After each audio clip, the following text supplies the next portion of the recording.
মুআজ্জাজ মুহতারাম মুকাররম সম্মানিত উপস্থিতি, আল্লাহ জাল্লা শানুহু আম্মা নওয়ালুহুল আলী শান দরবারে লাখো কোটি শুকর ও সুজুদ যে মহান আল্লাহ রব্বুল ইজ্জত ওয়াল জালাল অত্যন্ত দয়া করে মায়া করে আজকে এই সাইয়্যিদুল আইয়াম সপ্তাহের শ্রেষ্ঠ দিন জুমার দিন, পৃথিবীর সর্বশ্রেষ্ঠ জায়গা আল্লাহর পবিত্র ঘর জামে মসজিদে জুমার সালাত আদায়ের উদ্দেশ্যে আমাদেরকে আসার এবং বসার তৌফিক এবং সুযোগ দিয়েছে। সর্বপ্রথম মহান মালিকের দরবারে শুকরিয়া আদায় করি, অন্তরের অন্তঃস্থল থেকে কালিমাতুশ শুকর আদায় করি, আলহামদুলিল্লাহ। পবিত্র মাস, সম্মানিত মাস জিলকদ মাসে আমরা উপস্থিত হয়েছি। আজকে প্রথম জুমার সালাত আদায়ের জন্য আমরা এসেছি। আল্লাহ সুবহানাহু ওয়া তাআলা ধারাবাহিকভাবে আমাদের কিছু গুরুত্বপূর্ণ ইবাদত এবং আমল দিয়েছেন। এই ধারাবাহিক আমলগুলো সময়ের সাথে সম্পৃক্ত। আমরা রমাদানুল মুবারকের আগ থেকে যদি দেখি, রমাদানুল মুবারকের ইবাদত, এরপরে আল্লাহ সুবহানাহু ওয়া তাআলা পরবর্তী যে সময়টা আমাদের জন্য রেখেছেন, শাওয়াল, জিলকদ, জিলহজের প্রথম এই 10 দিন, এই পুরো সময়টাকে কুরআনুল কারীম বলছে আল হজ্জু আশহুরুম মা'লুমাত। ইসলামের গুরুত্বপূর্ণ বিধান, অন্যতম মৌলিক ফরজ একটি ইবাদত, হজের জন্য গুরুত্বপূর্ণ সময় হিসাবে আল্লাহ তাআলা এটাকে নির্ধারণ করে দিয়েছে। এরপরে যারা সামর্থ্যবান তারা আল্লাহর ডাকে সাড়া দিয়ে আল্লাহর ঘরের মুসাফির হবেন। পৃথিবীর বিভিন্ন প্রান্তে যারা আছেন তাদের জন্য সামনে আল্লাহ সুবহানাহু ওয়া তাআলা কুরবানির মহা ইবাদত রেখেছেন। জিলহজ মাসের প্রথম দশকের ইবাদত আল্লাহ তাআলা গুরুত্বপূর্ণভাবে রেখেছেন।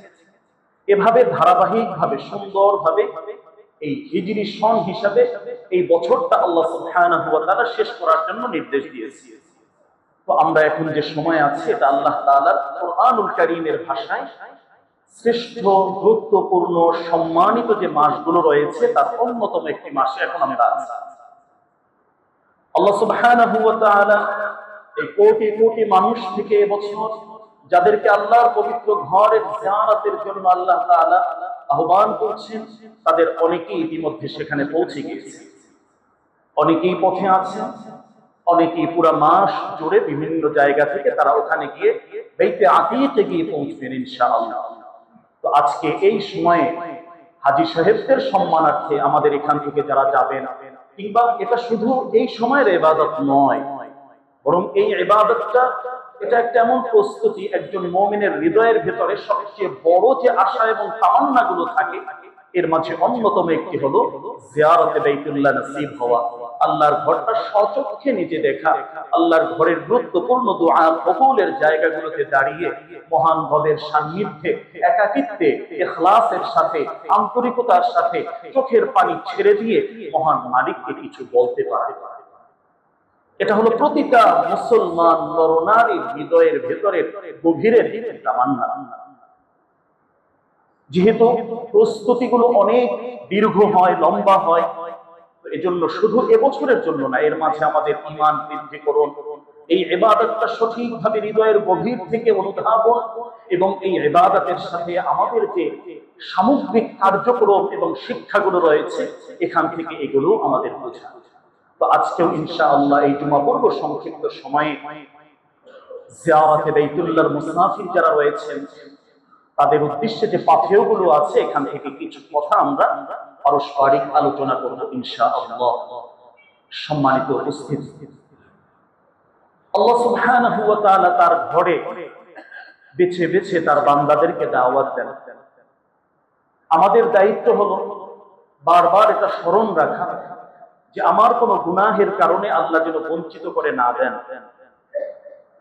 টাকা পয়সা আছে, অর্থ আছে, সব আছে, তারপরও আল্লাহ কবুল করছেন না। আল্লাহর কাছে একটু বিনয়ের সাথে, অনুতপ্ততার সাথে দোয়া করা, মালিক আমাদেরকে বঞ্চিত করে দিয়েন।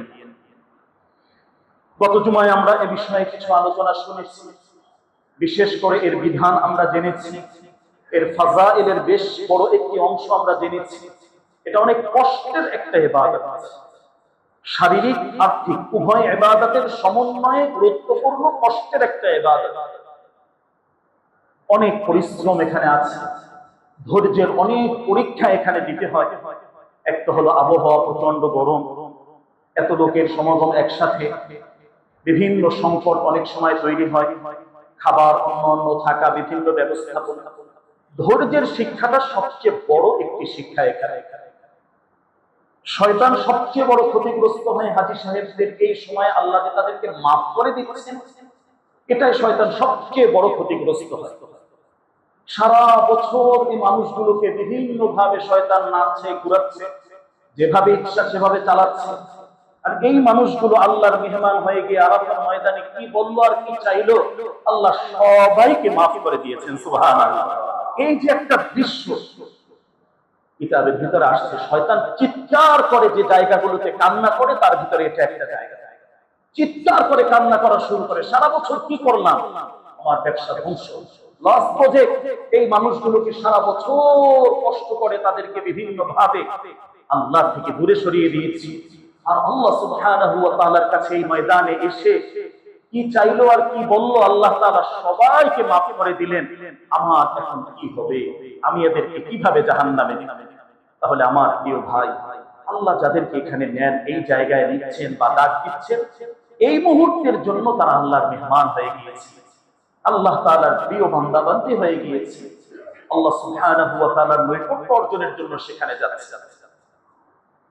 তো আল্লাহ সুবহানাহু ওয়া তাআলা তার এই পবিত্র ঘরের জন্য আল্লাহ তাআলা তার বান্দাবান্দীদেরকে বাছাই করে করে আল্লাহ সুবহানাহু ওয়া তাআলা ডাক দেন।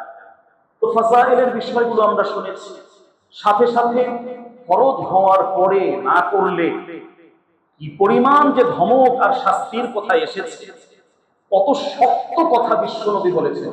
আল্লাহ রাসূল রাহমাতুল লিল আলামিন, দয়ার সাগর, মায়ার সাগর, সেই দয়াল নবী বিশ্বনবী, তিনি এই জায়গায় খুব শক্ত কথা বলেছেন যে এত সুযোগ সুবিধা আল্লাহ তাআলা তোমাকে এত নিয়ামত দিয়েছেন, এত কিছু দিয়েছেন।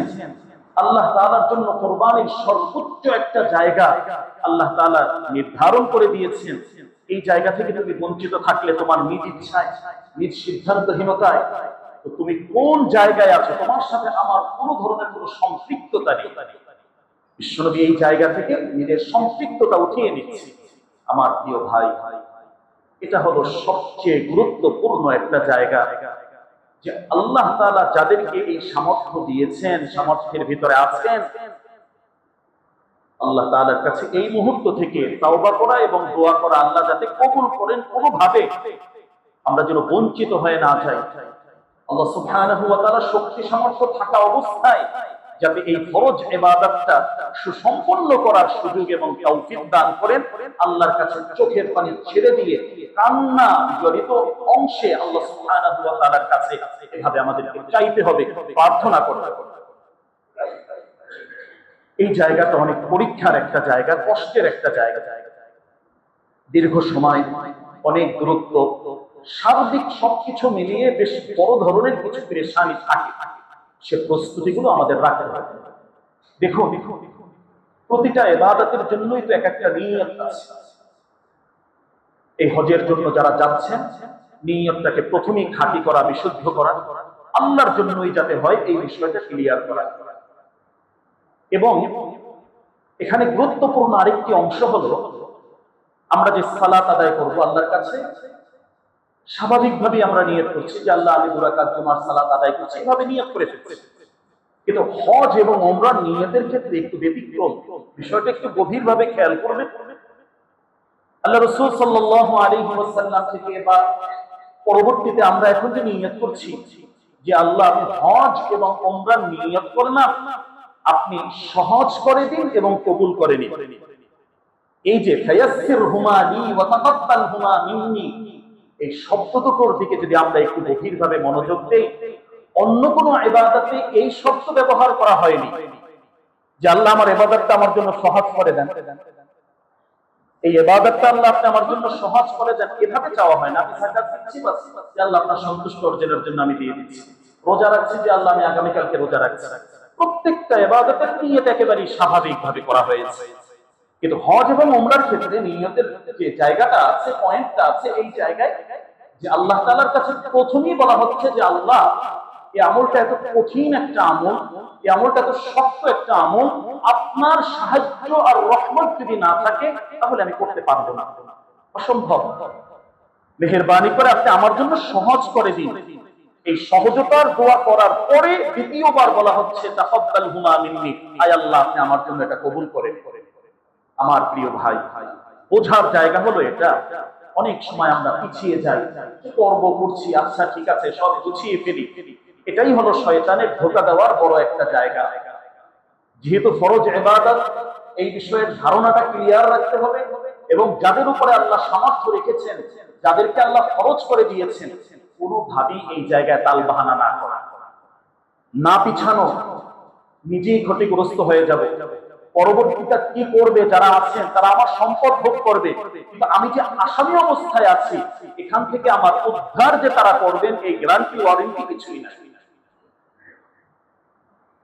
নিজের জীবন্ত থাকা অবস্থায় নিজের এই গুরুত্বপূর্ণ ফরজ ইবাদতটা আল্লাহর সন্তুষ্ট অর্জনের জন্য নিজেই করে যাওয়া,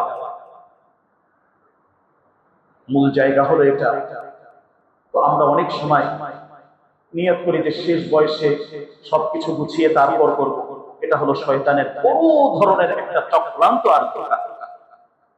এমন একটা বয়স নির্ধারণ করি যখন এটা সুস্থতার সাথে সুন্দরভাবে সঠিকভাবে আদায় করা আর সম্ভব হয় না, শরীর সেই শক্তিটা আমাদেরকে আর দেয় না। সুতরাং এই যে সহজতার দোয়াটা আল্লাহ শিক্ষা দিচ্ছেন, নবী আমাদেরকে এভাবে বলছেন, তো আমরাও আল্লাহর কাছে ওইভাবে দোয়া করি। এবং এর ভিতরে যে অনেক কঠিন পরীক্ষা রয়েছে, এটাও আমাদের মাথায় রাখতে হবে। প্রস্তুতিগুলোর মাঝেই এই প্রস্তুতি থাকতে হবে। প্রস্তুতির অনেকগুলো দিক রয়েছে। একটা হলো শারীরিক প্রস্তুতি, যে সম্পূর্ণভাবে নিজেকে উপযুক্ত করা, ফিট করা, অসুস্থতা যে সমস্ত চিকিৎসা সংক্রান্ত বিষয়, এগুলোকে ঠিক রাখা। পর্যাপ্ত পরিমাণ এখানে হাঁটতে হবে প্রতিদিন, এবং এই যে গরমের ভিতরে প্রচন্ড গরম, এই অবস্থার সাথে নিজেকে একটু মানিয়ে নেওয়ার জন্য সেই উপযুক্ততা তৈরি করা। তো শারীরিক প্রস্তুতির একটা বিষয় রয়েছে, আর্থিক প্রস্তুতির একটা গুরুত্বপূর্ণ বিষয় রয়েছে, সবচেয়ে বড় এখানে আধ্যাত্মিক প্রস্তুতির গুরুত্বপূর্ণ একটা অংশ রয়েছে। এটা এমনি গতানুগতিক কোন সফর নয়। এই সফরের সাথে আমার আখিরাতের সম্পর্ক, এই সফরের সাথে আমার হাসরের ময়দানের সম্পর্ক। আল্লাহ সুবহানাহু ওয়া তাআলা হজের আলোচনা এবং বিধানটা যে জায়গায় আলোচনা করেছেন সূরা বাকারার ভিতরে, এই আলোচনা শেষ করতে গিয়ে সর্বশেষ অংশে আল্লাহ সুবহানাহু ওয়া তাআলা এভাবে এটা শেষ করলেন, সমাপ্তি করলেন, ওয়াত্তাকুল্লাহা ওয়া'লামু আন্নাকুম ইলাইহি তুহশারুন। হজের এই আলোচনা, পুরো আলোচনা গুছিয়ে শেষ অংশে আল্লাহ এটা বললেন যে তোমরা আল্লাহ তাআলাকে ভয় করো এবং তোমরা এটা জেনে রাখো তোমাদেরকে হাসরের ময়দানে উপস্থিত করা হবে। তো হজের সাথে হাসরের ময়দানের কি সম্পর্ক? তাফসীরের ভিতরে আসছে, হাসরের ময়দান সবচেয়ে কঠিন ভয়াবহ একটা জায়গা। কেউ কাউকে চিনবে না। আমরা যে বলি না ইয়া নাফসি ইয়া নাফসি, শুধু নিজের চিন্তা, কেউ কাউকে চিনবেন না। এখন তো অনেক বন্ধু বান্ধব, আত্মীয় স্বজন, কাছের লোক, অনেক কিছু আমরা পাই, হেল্প করার, সহযোগিতা করার অনেক কিছু মাধ্যম আমরা জানি, কিন্তু ওখানে কিছুই থাকবে না। আর এই হাসরের ময়দানটা পৃথিবীর যে জায়গাটা থেকে শুরু হবে, এটা হলো এই আরাফার ময়দান। এখান থেকে এটা প্রলম্বিত হতে থাকবে এবং পুরো পৃথিবীর সকল মানুষকে আল্লাহ তাআলা এখানে উপস্থিত করবেন। এই হাসরের ময়দানের একটা চিত্র আল্লাহ সুবহানাহু ওয়া তাআলা আরাফার ময়দানে ফুটিয়ে তুলছেন। সমস্ত কিছু ত্যাগ করে, একদম সমস্ত অহংকারকে কোরবানি করে শেষ করে দিয়ে আল্লাহর পাগল করা হয় লাব্বাইক আল্লাহুম্মা লাব্বাইক, শুধু একটাই কথা, লক্ষ লক্ষ আল্লাহর ঘরের এই জিয়ারতকারী মুসাফির, আল্লাহর মেহমান, সবার শুধু একটাই কথা, কেউ কাউকে চিনছে না, কেউ কারোর সাথে কোনো কথা নেই, সবাই আল্লাহর কাছে। যত শক্ত গুনাহগার হোক, যত কঠিন অপরাধী হোক, ওই মুহূর্তে তার মনটা নরম হয়ে আল্লাহ পাগল করা হয়, সে আল্লাহর কাছে শুধু কাঁদছে আর চাইছে। এই যে একটা চিত্র, কেউ কাউকে চিনবে না, হাসরের সাথে একটা গুরুত্বপূর্ণ সম্পৃক্ততা আল্লাহ সুবহানাহু ওয়া তাআলা দুনিয়ায় এর একটা স্যাম্পল উদাহরণ আমাদেরকে দিয়েছে, যে ওই জায়গায় তোমার আমল ছাড়া কোনো উপকার কেউ করতে পারবে না। এখান থেকে শুধু হাজী সাহেবদের জন্য শিক্ষা নয়, সারা বিশ্বের আমরা যত মুসলিম আছি আমাদের সকলের জন্য এখানে শিক্ষা। ওই হাসরের ময়দানে আমাদেরকে উপস্থিত হতেই হবে, আল্লাহর সামনে দাঁড়াতেই হবে। বড় ভয়ঙ্কর কঠিন একটা জায়গা। তো আমলগুলো বিশুদ্ধ করা এবং গুনাহ মাফ করিয়ে আল্লাহর সামনে ওখানে যেতে হবে। হাজী সাহেবরা এখন বাস্তবে সেখানে গিয়েছে, আর একটা সময় আমাদের পৃথিবীর সকল মানুষকে সেখানে উপস্থিত হতে হবে, হাসরের ময়দানে আল্লাহর সামনে দাঁড়াতে হবে, হিসাবগুলো আল্লাহ সুবহানাহু ওয়া তাআলার সামনে দিতে হবে। তাহলে সেই প্রস্তুতি, আধ্যাত্মিক যে একটা প্রস্তুতি, চূড়ান্ত একটা প্রস্তুতি আমাদের গ্রহণ রাখতে হবে। এখানে সাথে সাথে আরো যে বিষয়গুলো লক্ষণীয়, এটা একটা মৃত্যুর সফর। হাজী সাহেব তারা যাচ্ছেন আসছেন এটা নয়, আধ্যাত্মিক ভাবে অনুধাবন করা, কাল্পনিক ভাবে নিজেকে এমন ভাবে আবিষ্কার করা যে আমি মৃত্যুর একজন মুসাফির। মারা যাওয়ার পরে যেভাবে কাপড়ের কাপড় পরাচ্ছে, আমি নিজ হাতে নিজ দায়িত্বে এখন কাপড়ের কাপড় পরে নিচ্ছি। মৃত্যুর পরে আমাকে অন্য আরেকজন গোসল করাবে, এখন আমি নিজে গোসল করে পরিপাটি হয়ে সুন্দর হয়ে এই কাপড়ের কাপড় পরে আল্লাহর দিকে আমি রওনা দিয়েছি। এটা একটা মেসেজ, পৃথিবীতে আমরা কেউ থাকতে পারবো না, আমাদেরকে আল্লাহর দিকে যেতে হবে। এই অবস্থায় যেতে হবে, খালি হাতে যেতে হবে, রিক্ত হস্তে যেতে হবে, কোনো কিছুই থাকবে না, নিজস্ব কোনো পরিচয় এখানে থাকবে না। দেখুন, একজন আমির, গরিব, ফকির, সাধারণ মানুষ, শিল্পপতি, ব্যবসায়ী, যে যেভাবেই আমরা আছি, এই ময়দানে এরকম কোনো পরিচয় আমাদের এখানে নেই। সমস্ত পরিচয় আল্লাহ এখানে শেষ করে দিয়েছে। শুধু একটাই পরিচয়, এখানে তুমি আল্লাহর একজন গোলাম, আল্লাহর একজন বান্দা। দল, মত, জাতি, ধর্ম নির্বিশেষে সবকিছু এগুলো পেছনে, এখানে তুমি আল্লাহর একজন বান্দা। আরো গভীরে যদি আমরা যাই, এর মাধ্যমে আল্লাহ তাআলা আমাদের গুরুত্বপূর্ণ আরেকটি চিকিৎসা করে দিচ্ছেন। অহংকার, এটা আল্লাহ তাআলার একটি চাদর, এটা নিয়ে তোমরা টানাটানি কখনো করবে না, ধ্বংস হয়ে যাবে, আমল নষ্ট হয়ে যাবে। কিন্তু শয়তান এটা করেছে, ধ্বংস হয়েছে, জান্নাত থেকে বের হয়েছে। শয়তান চাচ্ছে মানুষও যাতে এই কাজগুলো করুক, এজন্য বিভিন্ন সময় আমাদের ভিতরে এই ওয়াসওয়াসা দিয়ে আমাদের আমলগুলো ধ্বংস করে। এই জায়গা থেকে যদি আমরা দেখি, মানব সৃষ্টির রহস্য আর উপাদানগুলো যদি আমাদের সামনে আমরা আনি, আল্লাহ সুবহানাহু ওয়া তাআলা মৌলিকভাবে 4টি উপাদান সেখানে ব্যবহার করেছেন।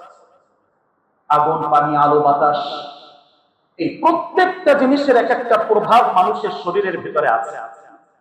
এগুলোর আবার এক একটা চিকিৎসা আল্লাহ তাআলা ইবাদতের মাধ্যমে দিয়েছে। মাটি একটা অংশ মানুষের ভিতরে প্রভাবিত করে। মাটির একটা কাজ হলো, যা কিছু তার কাছে আসে সবকিছু নিজের ভিতরে রেখে দেয়, কক্ষিগত করে নিজের মাঝে সবকিছু রেখে দেওয়াটা, এটা মাটির একটি বৈশিষ্ট্য। আল্লাহ সুবহানাহু ওয়া তাআলা এই বৈশিষ্ট্য ইবাদতের মাধ্যমে চিকিৎসা করে এটাকে মানুষ যাতে এই বৈশিষ্ট্যবান না হয়, এর যে একটা ক্ষতিকর বিষয় আছে সেখান থেকে আল্লাহ তাআলা বের করে আনছে। এটা কিভাবে? মানুষের কাছে যখন অর্থ সম্পদ আল্লাহ দেন, মানুষ চায় শুধু নিজের ভিতরে থাকুক, এটা দিয়ে নিজে অনেক কিছু করুক। আল্লাহ বললেন যে নিজের ভিতরে রাখবে, এটা পারবে না, নির্ধারিত একটা অংশ যাকাত হিসাবে আমি খরচ করে দিয়েছি, এটা তোমাকে বের করে দিতেই হবে। এটা একটা চিকিৎসা। এখানেই মানুষের জন্য বড় একটা পরীক্ষা রয়েছে। ঠিক একইভাবে বাতাসের একটা প্রভাব মানুষের ভেতরে আছে। বাতাসের দায়িত্ব হলো বা কাজ হলো সব জায়গায় শুধু ঘুরে বেড়াবে, ওকে সবাই চিনবে, একটা পুরো পৃথিবী ব্যাপী তার একটা শোহরত। তো কিতাবের ভিতরে আছে যে এই যে বাতাসের একটা বৈশিষ্ট্য, এটা মানুষের ভিতরে কাজ করে যে তার সব জায়গায় খ্যাতি হবে, সুনাম হবে, সে সবাই চিনবে, সবাই জানবে। আল্লাহ সুবহানাহু ওয়া তাআলা এমন ভাবে তার এই অহংকার একটা বিষয় তার ভিতরে কাজ করে, এই অহংকারটা চুরমার করে দিয়ে সে যে একজন আল্লাহর গোলাম, এই গোলামের পরিচয় হজের এই গুরুত্বপূর্ণ ইবাদতের মাধ্যমে তাকে দিতে হবে যে আমার কিছুই নেই, আমি আসলে কিছুই না। এই দুটো কাপড় যদি ভাগ্যে থাকে, এটা নিয়ে হয়তো আমি সামনের জীবন, কবরের জীবনে যেতে পারি। এই কাপড় দুটি, এটাও আবার অনেকের ভাগ্যে নসিব হয় না। এই যে কাফনের কাপড়, এটাও তো নসিব হয় না। এমন এক্সিডেন্ট হয়েছে, কোথায় যে লাশ আছে খুঁজেই পাওয়া যাচ্ছে না। তো সর্বোচ্চ স্বাভাবিক মৃত্যু হলে এই কাফনের কাপড় যেটা আছে, এই পোশাকে আমাকে আল্লাহর দিকে যেতে হবে। তাহলে এটা একটা হাসরের ময়দান, আধ্যাত্মিক যে প্রস্তুতি এবং এখান থেকে যে শিক্ষার অংশগুলো, এটা আমাদেরকে বের করে নিয়ে আসতে হবে যে আসলে আমি আল্লাহর বান্দা, আমাকে আমার হায়াত শেষ করে আমার মহান রবের সান্নিধ্যে যেতেই হবে। এই যাওয়াটা যাতে ভালোভাবে হয়, একজন হাজী সাহেব নিজেকে একদম পবিত্র করে পরিচ্ছন্ন করে যেভাবে আরাফার ময়দানে উপস্থিত হয়েছে, আমিও আল্লাহর সামনে যাতে ওইভাবে যেতে পারি, এরকম এক প্রস্তুতি আমার ভেতরে রাখতে হবে। আল্লাহ সুবহানাহু ওয়া তাআলা অনেকগুলো শিক্ষা এখানে রেখেছেন।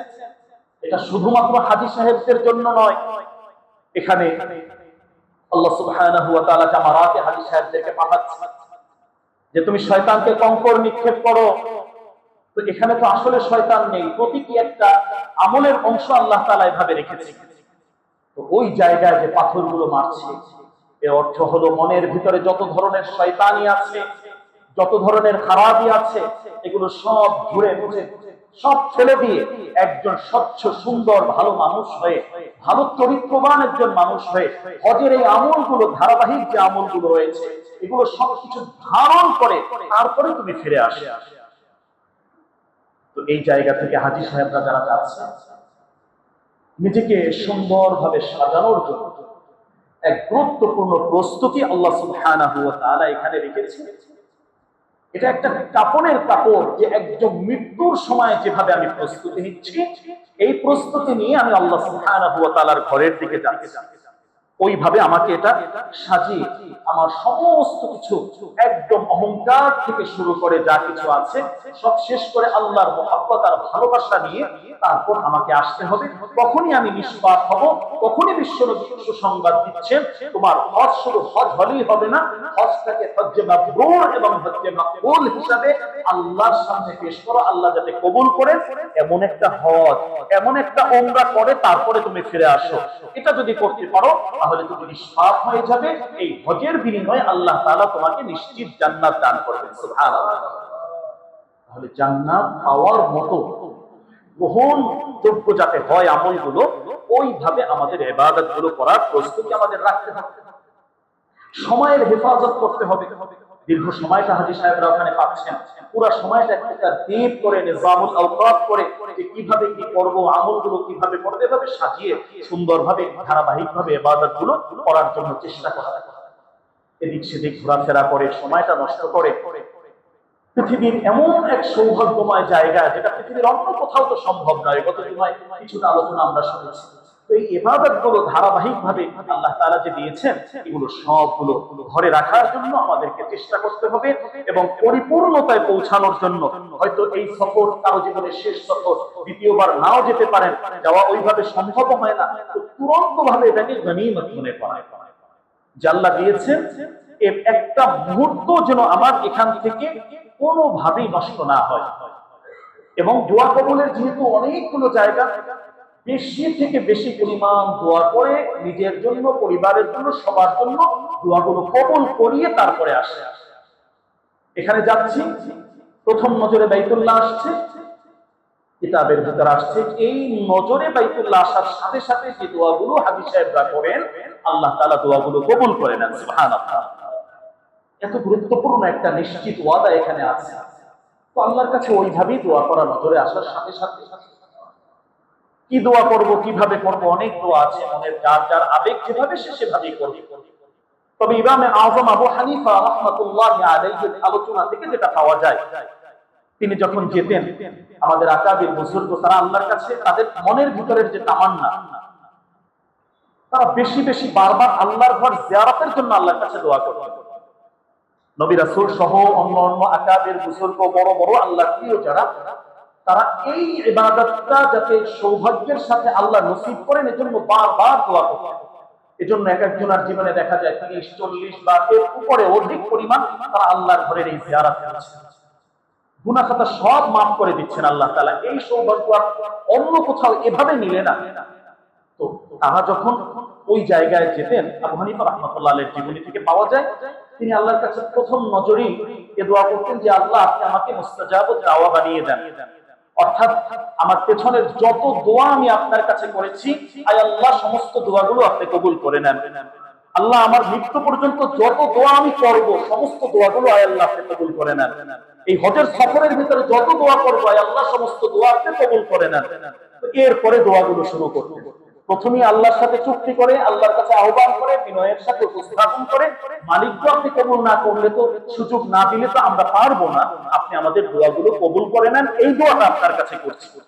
এরপরে ধারাবাহিকভাবে দোয়াগুলো শুরু করতেন, দীর্ঘ সময় দোয়া করতেন। তো আমার প্রিয় হাজী সাহেব যারা যাচ্ছেন, তো আমরাও এইভাবে আল্লাহ সুবহানাহু ওয়া তাআলার কাছে দোয়া করতে পারি যে আল্লাহ আমার এই সফরের যত দোয়া আছে সমস্ত দোয়াগুলো আপনি কবুল করে নেন। হজ পরবর্তী জীবনে যত দিন বাঁচিয়ে রাখেন, আয় আল্লাহ যত দোয়া করব সমস্ত দোয়াগুলো মালিক আপনি কবুল করে নেন। এইভাবে আমরা আল্লাহ সুবহানাহু ওয়া তাআলার কাছে বিশেষভাবে এই দোয়াগুলো করতে পারি। তো আল্লাহ সুবহানাহু ওয়া তাআলা এই জায়গায় এই শিক্ষাগুলো আমাদেরকে রেখেছেন এবং এখান থেকে আরো বেশ কিছু শিক্ষা আমরা ধারণ করার চেষ্টা করি। সবচেয়ে বড় যে বিষয় এখান থেকে আমরা গ্রহণ করতে পারি এটা হলো এই পুরো সফরের ভিতরে বিশেষ একটা পরিবারের আলোচনা, তাদের আমলগুলো আল্লাহ তাআলা এখানে রেখেছেন। কোরআনুল কারীমে আল্লাহ সুবহানাহু ওয়া তাআলা পারিবারিক যে আলোচনাগুলো এনেছেন এর মাঝে শ্রেষ্ঠতম একটি আলোচনা হলো নবিয়ুনা ইব্রাহিম আলাইহিস সালামের আলোচনা।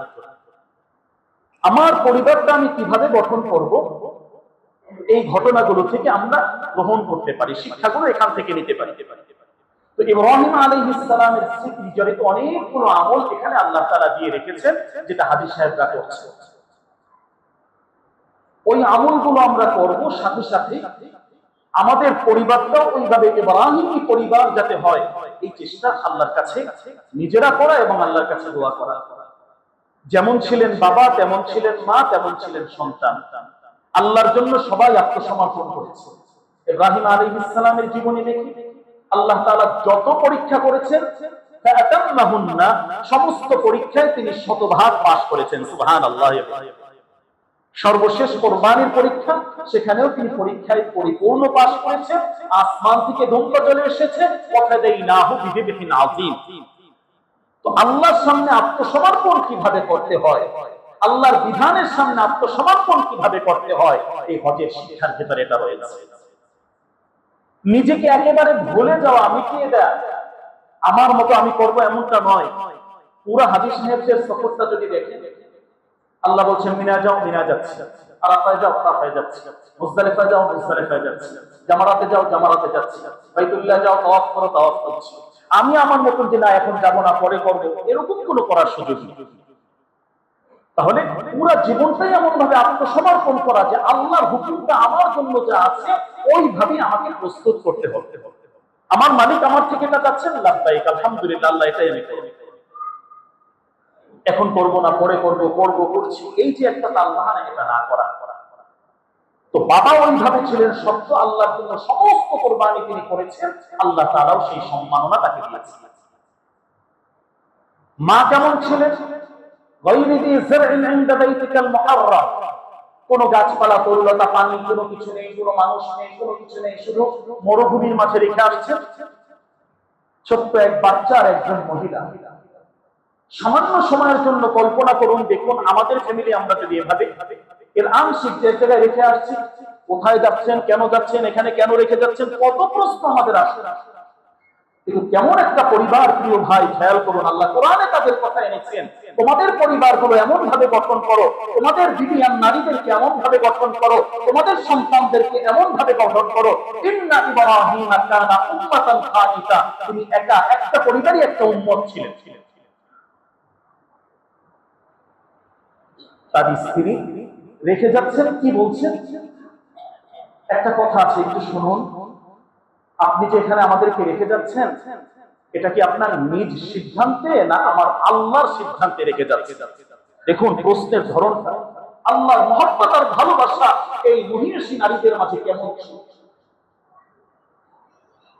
ইব্রাহিম আলাইহিস সালাম সন্তানের মায়া লাগবে, স্ত্রীর মায়া লাগবে, তিনি শুধু ইশারার মাধ্যমে বললেন যে উপরওয়ালা আল্লাহ তাআলাই এভাবে রেখে যেতে বলছেন, শুধু কথা এতটুকু।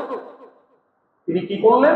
সাথে সাথে তিনি সাহসের সাথে উত্তর দিলেন, ইদান লা ইউযাইউনা, ওই মালিক যদি আমাকে এখানে রেখে যাওয়ার জন্য নির্দেশ দেন, তাহলে ওই আল্লাহই আমার হেফাজত করবেন। এখানে কিভাবে আমি থাকবো, কিভাবে আমি খাবো, কি ব্যবস্থা হবে, এটা ওই মালিকই ব্যবস্থা করবেন। সুবহানাল্লাহ। কেমন ঈমান ছিল প্রিয় ভাই, কেমন নারী ছিলেন তিনি। আল্লাহ তাআলা বাস্তবিক সেই ব্যবস্থা করেছেন।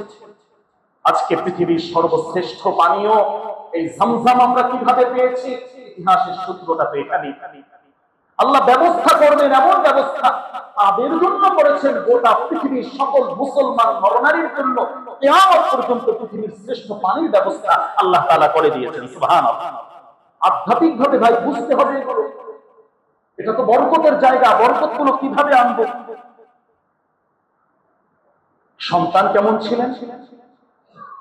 কোরবানির জন্য নিয়ে যাওয়া হয়েছে মিনার ময়দানে, এখন ওই জায়গাটা আছে মাযবাহ ইব্রাহিম, যেখানে নিয়ে যাওয়া হয়েছে।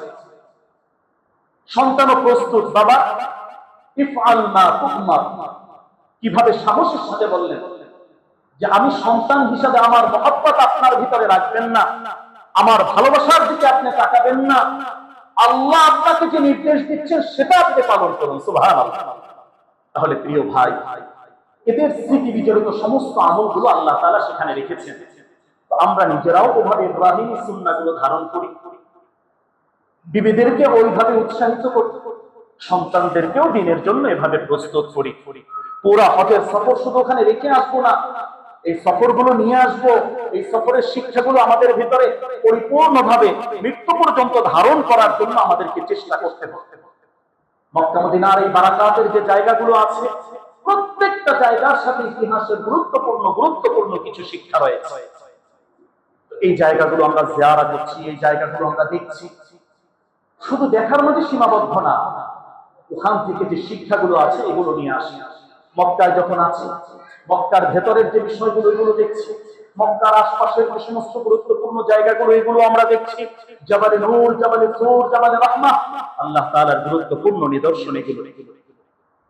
আল্লাহ রাসূলের গুরুত্বপূর্ণ জীবনের অংশের সাথে সম্পৃক্ত প্রত্যেকটা জায়গার সাথে এক একটা শিক্ষার অংশ রয়েছে। জাবালে তুর দেখছি তো আবু বকর সিদ্দিক এবং বিশ্বনবী সাল্লাল্লাহু আলাইহি ওয়াসাল্লাম হিজরতের সময় যে ঘটনাটা এখানে আমাদের সামনে আসবে, আল্লাহ তাআলা নিজে বলছেন লা তাহজান ইন্নাল্লাহা মা'ানা। আবু বকর রাদিয়াল্লাহু আনহু যখন বললেন ইয়া রাসূলুল্লাহ, মনে হচ্ছে তো আমরা ধরা পড়ে গেছি, ওই তো এদের পা দেখা যায়, আওয়াজ শোনা যায়।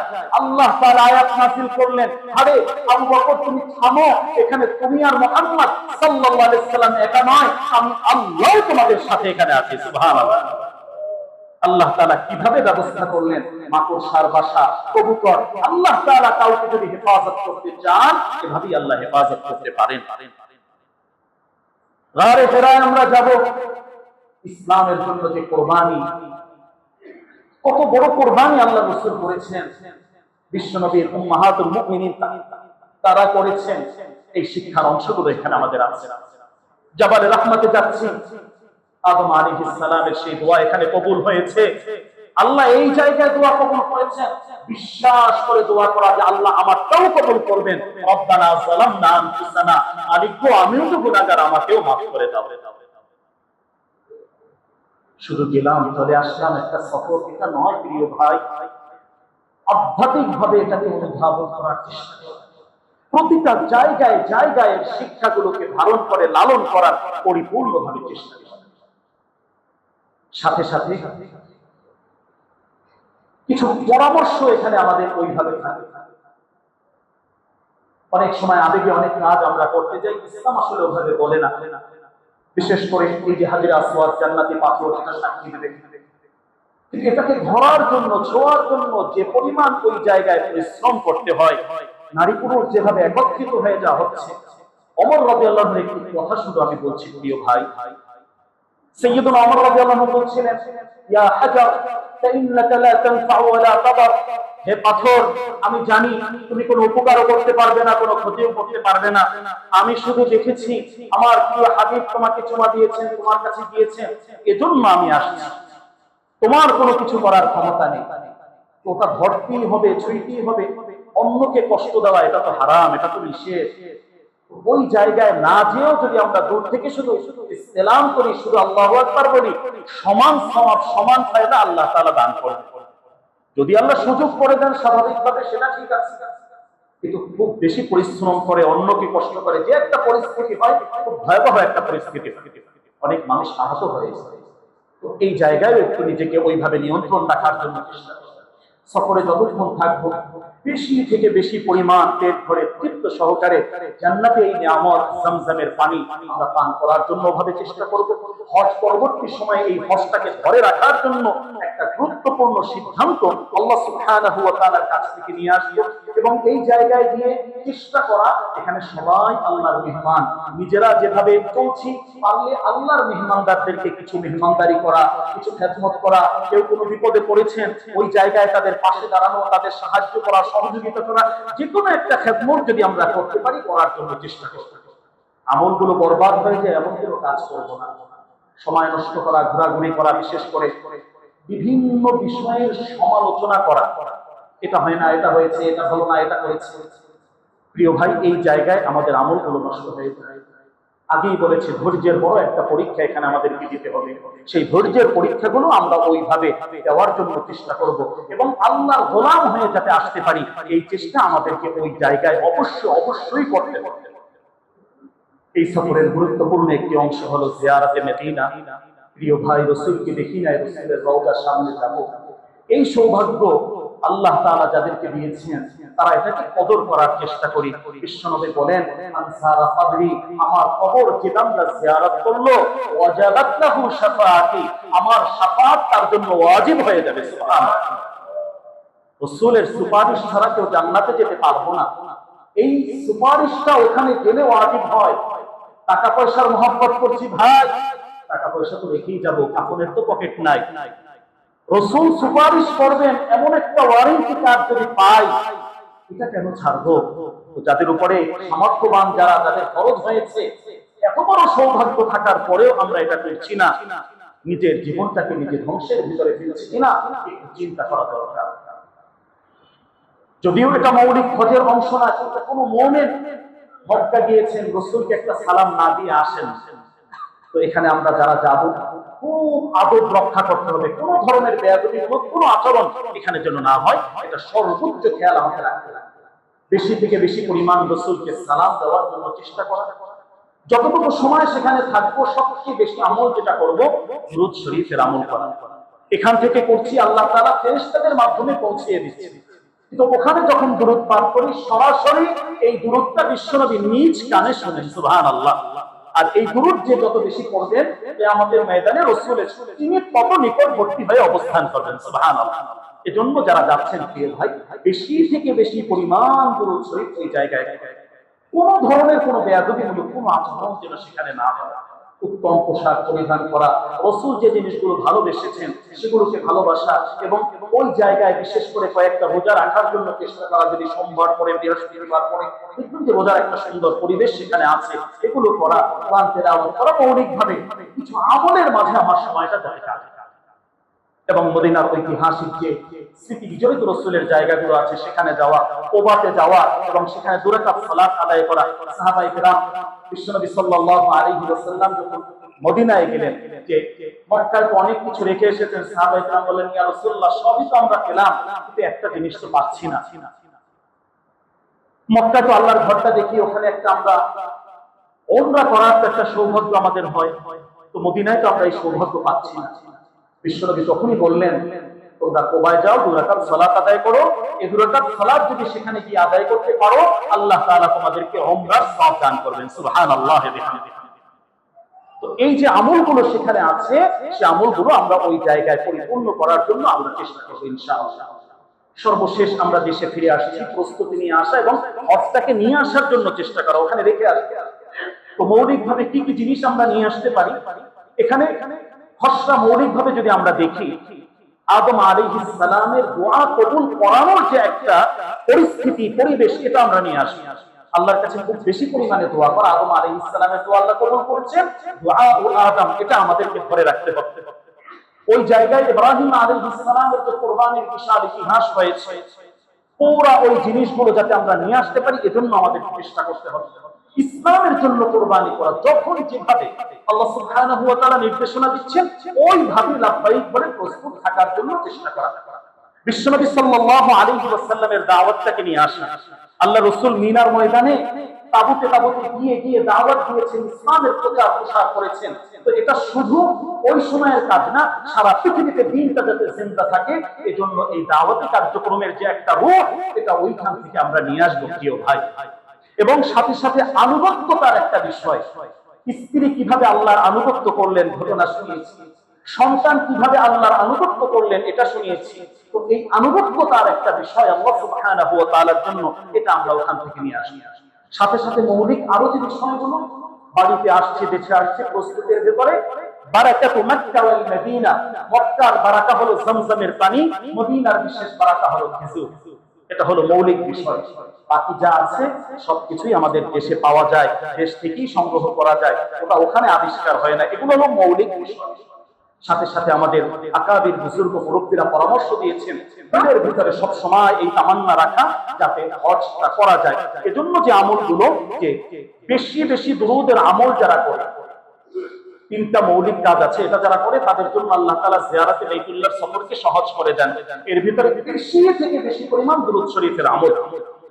দ্বিতীয় হলো সামর্থ্য অনুযায়ী কিছু কিছু টাকা এখন থেকেই জমানো, আল্লাহর কাছে দোয়া করতে থাকে।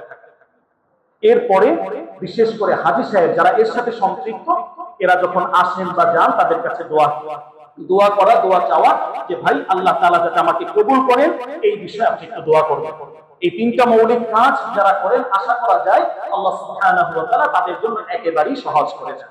আমরা শেষ দিকে চলে আসছি, তাহলে হাজী সাহেবের সম্মানার্থে আমরা এই আলোচনাগুলো শুনলাম। ওইভাবে আমরা প্রস্তুতি নেই। এবছর যারা যাচ্ছেন আলহামদুলিল্লাহ, বাকিরা সামনের বছরের জন্য প্রস্তুতি নেই, এখন থেকেই প্রস্তুত। তাহলে এক কথায় যদি আমরা দেখি, এই হজের সামগ্রিক কার্যক্রমগুলো আমরা কিভাবে বুঝবো, এই জায়গার মূল কথা এক কথায় যদি আমরা দেখি, 5 দিনে 5 জায়গায় 9টি কাজ করাকে হজ বলে। এক কথায় পুরো হজের তারতিবটা যদি আমরা দেখি, এখানে 5টি দিন আছে, যে 5টি দিনই ধার্য করা আল্লাহ তাআলার পক্ষ থেকে, ওখানে কাজ করতে হবে 5 দিন। এখানে আল্লাহ সুবহানাহু ওয়া তাআলা 5টা জায়গা আমাদেরকে দিয়েছেন, ওই 5 জায়গায় আমাদেরকে যেতে অবশ্যই হবে। এখানে 9টি বিশেষ কাজ রয়েছে, এর ভিতরে 3টা ফরজ আছে, 6টা ওয়াজিব আছে।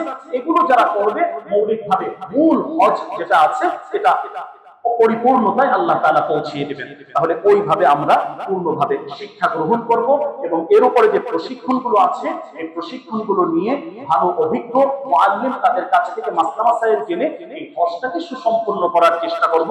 এখানে অনেক মাসআলার ব্যাপার আছে, যে আমার কোনো ভুলের কারণে হজটা যাতে নষ্ট না হয়ে যায়, এজন্য আল্লাহর কাছে দোয়া করার চেষ্টা করা। আর কোনো ভুল যদি হয়ে যায়, বিকল্প যে দম দেওয়ার যে একটা আল্লাহ তাআলা প্রস্তুতি রেখেছে, সেটাকেও সাধ্যমতো রাখার চেষ্টা করা, সাদাকা কিছু করা, যাতে ভুল ত্রুটি অজান্তে যা হয়েছে আল্লাহ তাআলা যাতে মাফ করে আমার এই হজটাকে কবুল করে নেন। তো আল্লাহ সুবহানাহু ওয়া তাআলার কাছে আমরা দোয়া করব, আল্লাহ তাআলা যাদেরকে বছর কবুল করছেন, আল্লাহ তাআলা যাতে সুস্থতার সাথে সুন্দরভাবে হজ করার তৌফিক দান করেন। আমরা যারা করতে পারছি না, আল্লাহ সুবহানাহু ওয়া তাআলা আমাদেরকেও যাওয়ার তৌফিক দান করুন। যারা এই আলোচনার মাঝে নিয়ত করেছেন যে না আল্লাহর ঘরে আমরা যাব, আল্লাহ তাআলা যেন তাদের সবাইকে কবুল করে নেন। বলুন আল্লাহুম্মা আমিন। আল্লাহ রাসূল যেভাবে দোয়া করছেন, আল্লাহুম্মা ওয়াফিকনা জিয়ারাতাল হারামাইন শরীফাইন, আমরা ওইভাবে আল্লাহ সুবহানাহু ওয়া তাআলার কাছে দোয়া করি আমাদের জীবনটা আল্লাহ তাআলা হজের মতো এভাবে শুদ্ধ এবং পবিত্র করে দিন। আল্লাহ তাআলা আমাদের সকলকে মাফ করে দিন। ওয়া আখিরু দাওয়ানা আলহামদুলিল্লাহি রাব্বিল আলামিন।